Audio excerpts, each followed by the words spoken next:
మీరు గమనించండి చాలామంది ఏమంటూ ఉంటారంటే, అబ్బా! అతను పిసినారండి. అబ్బా! జోబులో నుంచి రూపాయి కూడా తీయడండి. అబ్బా!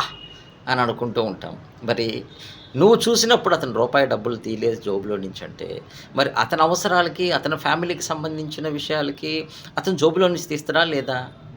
తీస్తాడు. కాకపోతే నువ్వు అతని పట్ల ఒక ఒపీనియన్‌ని నీ మైండ్‌లో ఆ విధంగా ఫిక్స్ చేసున్నావు అంతే. ఒపీనియన్ మార్చండి. ఆటోమేటిక్‌గా ఇంక అక్కడి నుంచి అతను జోబులో నుంచి డబ్బులు తీసే రోజులే కనపడతాయి నీకు. మనమేందంటే ఒక ఒపీనియన్‌ని ఫిక్స్ చేసుకున్న తర్వాత అక్కడి నుంచి మనము చేంజ్ చేయము. అలాగే ఉండిపోతాం. మనకే తెలీదు. When you change your opinion ఆటోమేటిక్‌గా చూడండి. ఇంగా అక్కడి నుంచి అతను జోబులో నుంచి డబ్బులు తీసే రోజులే కనపడతాయి నీకు. It's nothing but change of opinion. అంటే ఒక ఒపీనియన్ మన మైండ్‌లో ఒకసారి ఫిక్స్ అయిన తర్వాత మనం దాన్ని చేంజ్ చేయటానికి ఇష్టపడం. అదే చెప్తూ ఉంటాం. Change automatically you can see the result in everybody else. Thank you very much.